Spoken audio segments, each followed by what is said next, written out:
오늘 정말 주식시장이 이상했죠. 분명히 미국의 은행이 한 닷새 동안 세계가 망했는데 우리나라 은행이 망한 것처럼 우리나라 증시가 미국보다 훨씬 더 큰 타격을 받았습니다. 도대체 어떻게 된 걸까요? 그 이유가 무엇이고 또 그다음에 앞으로 일어날 일들에 대해서 오늘 좀 얘기를 해볼까 합니다. 사실 이 미국이 그 사이에 아주 특이한 이상한 정책을 만들어냈습니다. 미국의 연준이 BTFP, 이름도 이상해요. Bank Term Funding Program. 새로운 걸 만들어내는 건 항상 어떤 상황이다?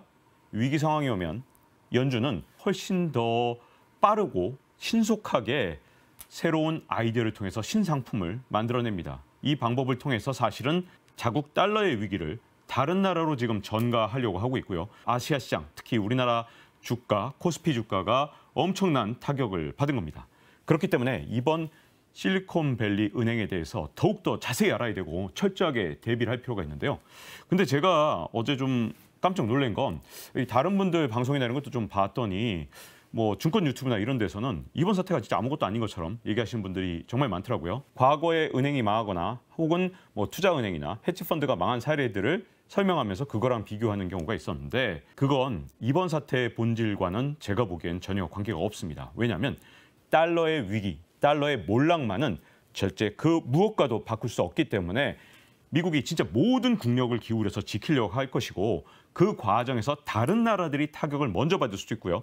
혹은 미국 내의 문제가 더 불거질 수도 있기 때문에 좀 더 자세하게 살펴볼 필요가 있습니다. 근데 이번에 가장 큰 문제는 실리콘밸리 은행이 다른 것보다도 제일 예민한 미국 국채와 관련돼서 파산을 했다는 게 가장 큰 문제입니다. 미국 국채라는 건 무위험 자산이라고 불려요. 위험이 하나도 없다. 근데 이걸 갖고 있다가 만기까지 들고 있으려고 그랬는데 이 과정에서 만기 관리 잘못해서 그만 파산을 했다. 미국 국채에 대한 신뢰를 흔들 수 있기 때문에 진짜 심각한 문제가 되는 겁니다. 자, 그리고 실리콘밸리 은행뿐만 아니라 지금 미국의 많은 은행들이 사실 돈 굴릴 곳이 없기 때문에 미국 국채를 과거에 저금리일 때 사놨다가 이게 금리가 확 올라버리니까 미국 국채 평가선을 보고 있는 그런 은행들이 진짜 많은데 만약에 예금을 또 찾으러 온다, 뱅크런이 또 일어난다, 그러면 어떻게 될까요? 그 다음 일어난 일은 은행들이 미국 국채를 또 투매할 수도 있겠죠. 과거의 사례의 별 문제 아니다. 규모만 놓고 볼 게 아니라 이번 일의 질적인 그리고 본질적인 문제, 이걸 정확하게 이해할 필요가 있습니다. 자, 이를 위해서 왜 이걸 제가 달러의 위기다 감히 이렇게 말하느냐. 제가 요새 소품으로 달러를 한번 갖고 나왔어요. 이게 100달러짜리 지폐인데 한 장에 13만 원짜리예요. 그죠? 우리 돈으로. 우리가 이 종이 쪼가리 뭘 믿고 지금 이 100달러를 갖고 우리는 이걸 13만 원이라고 생각하면서 야 이거 가치 있다고 생각하죠? 사실 종이밖에 안 되잖아요. 1971년 이전만 해도 달러를 우리가 믿었던 이유는 이걸 가져가면 1971년에는 미국에서 이걸 금으로 바꿔줬습니다. 그렇기 때문에 우리가 야 이게 언젠간 진짜 돈인 금으로 바꿀 수 있으니까 이게 그래도 우리가 믿을 수 있구나라고 생각하던 시절이 있었죠. 그런데 1971년 닉슨이 금으로 바꿔주는 걸 중단해버립니다. 이걸 금태환 중단선언이라고 부르죠. 자, 그다음부터는 이걸 금으로 안 바꿔줘요. 그럼 이거 어떻게 믿어 이걸. 그러다 보니 그다음부터 그러면 담보가 있어야 되잖아요. 이 담보. 그 얘 담보가 뭐냐? 미국 국채예요. 이거 가져가서 야 이거 제대로 된 진짜 물건 바꿔줘. 그러면 미국 국채를 줍니다. 그럼 이론적으로는.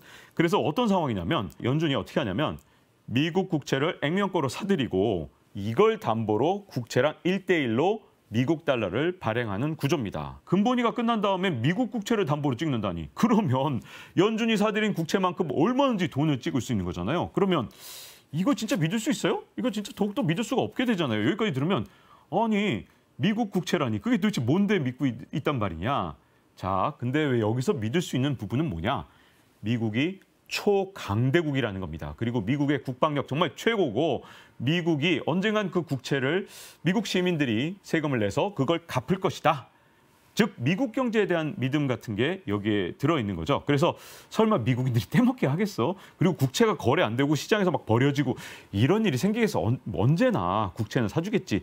이런 믿음 속에서 결국은 우리가 달러를 믿게 된 거죠. 자, 근데 이것만으로 될 리가 없잖아요. 과거에 진짜 돈이었던 금, 그거하고 1971년 이후에 금퇴환이 안 되는 시대의 달러. 자, 이 달러와 저 달러는 정말 차이가 많잖아요. 겨우 국채만 믿고 어떻게 우리가 달러를 진짜 확실하게 믿고 거래하겠습니까? 미국도 이걸 너무 잘 알았고요. 그래서 보강을 한 게 뭐냐면 바로 페트로 달러라는 겁니다. 그래서 사우디아라비아랑 비밀 협약을 맺게 되죠. 어떤 협약이었느냐 하면 앞으로 사우디가 수출하는 모든 원유는 석유는 달러로만 표시하고 달러로만 거래한다라는 비밀 협약. 그리고 대신 미국은 사우디의 안보를 지켜준다라는 협약을 하게 되죠. 이게 달러의 패권을 지키는 두 번째 무기입니다. 자, 국채, 그다음에 이렇게 페트로 달러 이런 체제가 있는 거죠. 여기에다가 미국 정부와 그다음에 연준의 아주 묘한 줄타기. 달러가 시중에 너무 많이 넘쳐나면 이게 가치가 하나도 없으니까 이 달러 이거 뭐 막 찍어내서 진짜 세상에 너무 많아지면 이거 휴지되는 건 달러도 마찬가지거든요. 자, 그리고 이게 달러가 너무 적어요. 너무 희소해. 그러면 어떻게 되느냐? 이게 거래 수단으로 쓰이지 못합니다. 그러니까 달러가 묘하게 양이 항상 일정하게 유지가 돼야 되거든요. 자, 이런 이 묘한 수급 조절을 미국 연준과 정부가 줄타기를 하면서 해내온 겁니다. 자, 이걸 통해서 달러의 패권을 지켜왔던 건데 나머지 두 개 기둥, 이 국채, 미국 국채에 대한 신뢰를 빼놓은 나머지 두 개 기둥은 사실상 붕괴됐다 해도 과언이 아닙니다. 왜냐하면 자, 일단 페트로 달러부터 한번 따져볼게요. 예전에는 사우디가 정말 친미 국가 중에 친미 국가였기 때문에 진짜 무슨 일이 있어도 천지가 개벽 나든 뭐 하든 뭐 여기서 전쟁이 나든 저기서 전쟁이 나든 무조건 달러로만 거래하겠다는 확고한 움직임이 있었어요. 근데 지금은 이 달러에 대한 태도가 완전히 달라졌거든요. 그래서 사우디에서 이제는 위안화도 만지작거리기도 하고 최근에 이란하고 사우디가 갑자기 서로 만나는데 중국이 중간에 껴있기도 하고 그러니까 언제든 위안화 카드를 쓸 수 있는 상황. 이런 상황이라서 중동 지역에 대한 이 미국의 장악력이 그 어느 때보다도 떨어진 상황입니다. 그러니까 페트로 달러에 대한 신뢰 예전보다 훨씬 약화된 상태고요. 그리고 또 하나는 수급 조절을 원래 굉장히 잘해야 된다 그랬잖아요. 묘한 양이 유지가 돼야 되는데 문제는 그 양이 2008년 글로벌 금융위기 때 그리고 이번에 팬데믹 위기를 거치면서 너무나도 많은 달러를 시중에 풀어놨기 때문에 지금 달러가 그 어느 때보다도 사실은 취약한 상태입니다. 이걸 너무나도 잘 알기 때문에 연준, 페드가 그동안 금리를 진짜 급격하게 끌어올렸잖아요. 그게 단순히 물가를 잡기 위해서만이다라고 생각하시면 절대 안 됩니다. 미국 연준은요. 진짜 천재들이 모인 곳이에요. 연준이 단순하게 물가가 아니라 여기에는 달러 패권을 지켜내고 그다음에 미래를 보면 미국의 미래를 겨냥하면서 정말 패권의 미래를 위한 그런 여러 가지 전략들이 숨어 있었던 거거든요. 자, 그런데 이게 문제점은 약한 고리가 지난해 가을부터 나타나기 시작했습니다. 일단 미국 국채라는 건 정말 무위험 자산, 아주 안전해야 되고 이게 시중에서 언제든 거래가 돼야 됩니다. 그래야 미국 국채가 무위험 자산으로서 이 달러의 이 담보로서 계속해서 작동을 할 수 있는 거죠. 그런데 지난해 한 해 내내 중국이 미국 국채를 내다 팔았습니다. 그것까지는 그러려니 했어요. 그런데 지난해 10월에 일본이 갑자기 미국 국채를 투매하면서 미국 국채 시장에서 엄청난 교란이 한번 일어났었습니다. 그러다 보니까 연준에 대해서 이거 금리 저렇게 빨리 올리다가 또 미국이 금리 올리는데 반발해서 일본이 또 투매하면 어떡하지? 이런 여러 가지 생각들이 지난해 가을에 생겨났거든요. 그런데 이번에는 미국 국내에서 문제가 생긴 겁니다. 실리콘밸리 은행이라는 은행이 예금이 들어왔는데 그걸 가장 안전하다는 심지어 무위험 자산이라는 미국 국채를 사놨는데 단지 만기만 좀 달랐을 뿐이죠. 예금은 요구불 예금 같은 거니까 당장 오늘 예금하고 내일이라도 빼갈 수 있는 그런 요구불 예금이지만 이걸 예를 들어서 2년 만기 국채, 10년 만기 국채 이렇게 사놓는 바람에 나중에 금리가 폭등을 하니 이게 국채 가격이 폭락을 해서 실리콘밸리 은행이 파산을 한 거 아닙니까? 근데 이 한 은행이 아니라 지금 다른 은행들도 지금 막 줄 서 있단 말이에요. 당장 퍼스트 리퍼블릭 은행 같은 경우도 언제 파산할지 모른다. 뱅크런이 일어났다. 이런 얘기들이 나오는데 연준이나 아니면 미국 정부에서 극단적인 처방을 할 수밖에 없었던 거고 그래서 나왔던 정책이 예금자 보호에 대해서 25만 달러의 한계를 없애버리고 무한대로 보증을 해주겠다. 이렇게까지 파격적인 조치를 미국 정부가 그 어느 때보다도 신속하게 취한 겁니다. 만약에 미국이 제때 조치를 취하지 않았다. 그러면 어떤 일이 생겼을 것이냐. 아마도 이 은행 저 은행 전부 다 은행들이 뱅크런이 일어나면 대비하기 위해서 제일 먼저 어떻게 하느냐. 미국 국채를 팔 수밖에 없고 그렇게 투매를 하게 되면 미국 국채 시장이 일본이 투매했을 때보다도 훨씬 더 크게 흔들릴 수밖에 없기 때문에 이렇게 선제적으로 조치를 취한 겁니다. 이렇게 미국이 빠르게 선제적 조치를 취했기 때문에 그러면 이제 안정되는 게 확실하냐? 저는 그 부분에 있어서 좀 의문이 듭니다. 일단 저는 뱅크런이나 이런 것들은 확실하게 많이 막아주기는 할 것 같습니다.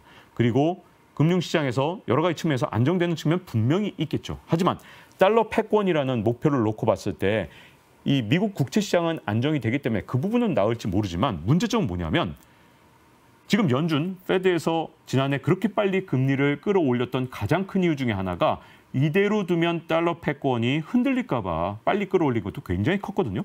근데 만약에 이 FOMC를 열고 동결을 하게 되면 아마도 이 달러 인덱스라 그러죠. 이 주요 6개 세계 통화 대비 달러화 가치를 나타낸 달러 인덱스, 이게 아무래도 흔들릴 가능성이 굉장히 커요. 그렇게 되면 달러화 가치를 지켜주던 여러 가지 방어막들이 지금 사라진 상태에서 국채만 매달리면서 달러화 가치를 지킬 수 있느냐? 정말 쉽지가 않죠. 왜 그러냐? 특히 지난해 어떤 일이 있었는지를 보면 그 이유를 알 수 있는데 지난해 같은 경우에 이스라엘이 달러뿐만 아니라 위안화를 외환보유고로 채택을 했습니다. 지난해 3분기 같은 경우에 각국 중앙은행이 지금까지 역대 가장 최대로 금을 샀습니다. 달러 못 믿겠다라고 생각하는 중앙은행들이 많았기 때문에 역대 최대치로 금을 사들인 거예요. 자, 이런 상황들이 계속 나오고 있기 때문에 만약에 미국이 금리를 제때 못 올리는 것 같은데? 쟤네도 허약한데? 라고 생각하면 당장 뭐가 오르느냐? 바로 금과 비트코인이 들썩일 수밖에 없습니다. 지금 이 방송을 하는 이 시점에서 자, 금은 5%, 비트코인은 20%가 올랐는데 아마도 이 연준, 페드 입장에서는 비트코인보다는 아마도 금값이 훨씬 더 신경 쓰일 겁니다. 비트코인을 예를 들어서 준비자산으로 하는 중앙은행은 없거든요. 그러니까 금이 계속 오르고 달러 가치가 떨어지고 이런 상황은 연준이 받아들일 수 없는 상황입니다.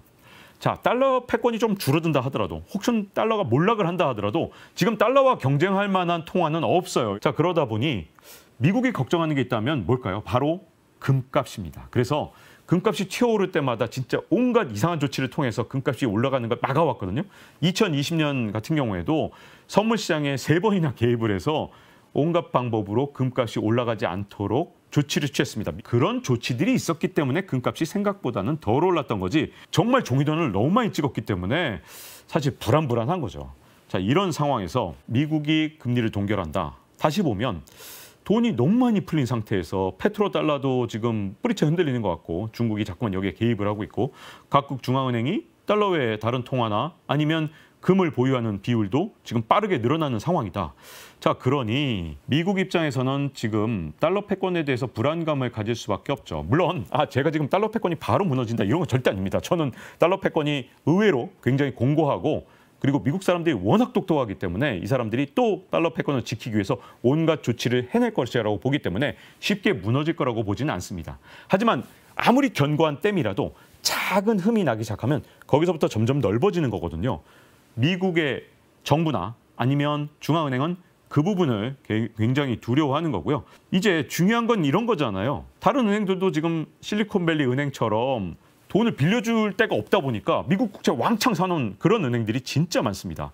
그래서 이 국채를 팔기 시작하면 정말 이건 미국이 공도동망에서 그냥 다 무너질 상황이기 때문에 연준이 아까 제가 서두에 말한 BTFP라는 걸 내놓은 겁니다. 야, 이거 진짜 교묘한 한 수를 내놨어요. 이거 진짜 무시무시한데 자, 여러분 제가 최대한 이해하기 쉽게 BTFP를 설명을 드릴까 하는데 자, 연준이 국채를 담보로 은행들한테 국채를 담보로 받아서 돈을 빌려주는 겁니다.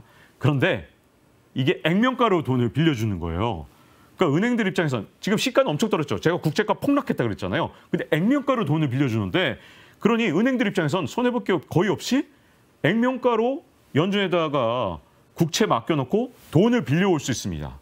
그러니 은행들은 이 툴을 통해서 국채를 굳이 팔 필요가 없는 거죠. 미국 국채는 팔 필요가 없어요. 그렇게 팔 필요가 없게 만들어놨습니다.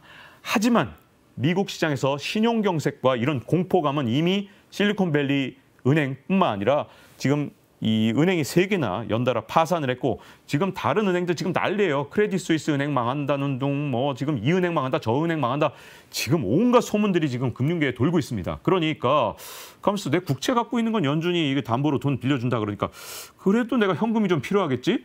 자, 이렇게 되면 은행들이 어떻게 할까요? 미국의 은행들 또는 투자은행들, 뭐 미국의 여러 금융기관들이 어떤 생각을 할까요? 미국 국채는 이제 연준이 어떻게든 책임져 준다 그랬으니 이제 현금 마련할 때 어떤 자산을 팔겠습니까? 여러분들이라면 바로 이머징 시장의 모든 것들을 팔기 시작합니다. 주식과 채권과 이런 거, 개도국 그리고 한국처럼 선진국 문턱에 이미 올라선 나라들 것도 파는 대상이 될 수 있겠죠. 자, 그러면 이런 미국계 은행들이 자산을 팔아서 현금을 마련하려 할 때 가장 좋은 매각 대상이 뭔지 여러분들 생각해 보세요. 일단 경제 규모가 충분히 커야 됩니다. 자, 두 번째는 자신들이 왕창 이 투매를 해도 환율이 폭락을 하지 않아야 됩니다. 그러려면 그 나라 외환시장이 꽤 튼튼해야 되고, 자, 그다음 세 번째는 금리를 다른 나라보다 덜 올린 나라가 좋습니다. 한국처럼 금리를 덜 올린 나라, 이런 나라 채권 가격이 아직 덜 떨어졌잖아요. 자, 환율, 우리나라 환율 자꾸만 문제 생기면 당국에서 개입하는 거 여러 번 보여줬죠. 자, 그리고 돈을 빼낼 만큼 충분히 크죠. 우리나라는 경제 규모가 세계 10위권 안에 드니까. 그러다 보니 현재 우리나라가 아주 타겟이 되기가 정말 쉬운 구조가 됐습니다. 뭐 때문에? BTFP. 이것 때문에 이제 국채, 미국 국채는 굳이 팔 필요가 없거든요. 이걸 담보로 언제든 돈을, 현금을 마련할 수 있으니까. 그러면 이제 급한 돈을 마련할 때 미리 좀 땡겨놓자라고 했을 때 여러분들이 어떤 자산부터 팔 것이냐? 바로 이 세 가지가 해당되는 나라 것을 먼저 팔 겁니다. 자, 분명히 망한 건 미국 은행이 망했는데 자칫하면 우리나라의 금융시장이 흔들릴 수 있는 구조가 될 수도 있는 거죠. 하지만 우리가 막을 수도 있습니다. 우리 대한민국은 이제 예전의 대한민국이 아닙니다. 우리나라는 이제 선진국이고요. 우리가 정말 배짱만 제대로 갖고 있고 금융시장에 대한 충분한 이해만 하고 있고 그리고 이 미국의 헤지 펀드들과 싸울 만한 충분한 이 지식과 그다음에 능력만 갖고 있다면 지금의 우리 잠재력으로 절대로 과거처럼 당하지 않습니다. 우리한테 충분한 역량이 있어요. 진짜 여러분 쫄 필요가 없습니다. 우리 대한민국이 여기서 이 당할 필요가 없을 정도로 우리 지금 훨씬 커졌거든요. 다만 우리가 만약에 안일하게 대응하거나 아니면 제대로 치밀한 계획을 세워놓지 않고 방비를 해놓지 않다면 제가 보기에는 취약한 구조를 갖고 있는 건 분명합니다. 자, 제가 지금 말씀드린 그 사례가 사실은 2008년 글로벌 금융위기 때 일어났었죠. 2008년 글로벌 금융위기 때 위기는 어디서 일어났죠? 분명히 미국의 서프라임 모기지에서 시작이 됐죠. 근데 진짜로 위기를 겪었던 건 어떤 나라였습니까? 한 3년쯤 뒤에 바로 남유럽 국가들이었죠. 포르투갈이나 이탈리아나 스페인 같은 나라들, 이런 나라들이 위기라 그래서 이걸 놀리면서 피그스라고 우리가 불렀던 거 기억나시죠? 자, 이렇게 미국이라는 나라가 워낙 세계 패권을 갖고 있고 헤게모니를 갖고 있다 보니까 자국의 예를 들어 달러화 가치가 흔들리거나 또는 뭐 예를 들어 금융시장이 흔들렸을 때 위기를 다른 나라로 전가할 수 있을 만큼의 충분한 능력이 있습니다. 미국 최고의 수출품이 뭐라고 생각하세요? 여러분 아이폰 14일까요? 아닙니다. 저는 미국 최고의 수출품은 바로 달러라고 봅니다. 얘 찍는데요. 한 100원도 안 들어요. 이 100원 들여갖고 13만 원 찍어서 이거 13만 원이라고 부르면 이거 13만 원짜리가 되는 거잖아요. 그것처럼 달러의 최고 수출품, 이게 바로 미국의 힘이거든요. 저력이고. 그러니 미국이 이 세뇨리지라고 하는 100원 들여서 찍어갖고 13만 원이 되는 이 마법, 이걸 세뇨리지라고 부르는데 이런 마법의 힘을 미국이 포기할 리 있겠습니까? 지킬 수 있을 만큼 최대한 지키려고 할 거고요. 그럴 때 가장 좋은 건 뭐냐? 어떤 나라든 국가 부도가 나는 겁니다. 뭐 그 나라가 특정하게 이 나라가 난다, 저 나라가 난다, 그 상관없어요. 미국 입장에선. 국가 부도가 나면 어떻게 되느냐? 지금 미국 입장에선 달러 패권을 지키기가 정말 어려운데 몇몇 나라가 국가 부도가 나서 외환 위기가 오거나 그렇게 되면 그다음부터는 달러를 확보하기 위해서 혈안이 될 수밖에 없거든요. 그렇기 때문에 우리나라가 지금 현재 역량을 모두 동원해서 지금 우리의 외환 시장을 지키기 위해서 또 우리 금융시장을 지키기 위해서 최선을 다해야 되고요. 정말 대한민국의 저력이 예전 20년 전하고 완전히 다르거든요. 이 저력을 활용해서 우리 대한민국의 금융당국이 최대한 우리 금융시장과 외환시장을 지킬 수 있기를 꼭 그렇게 해주시기를 바라면서 오늘 박종원의 경제 한방 마치도록 하겠습니다. 네.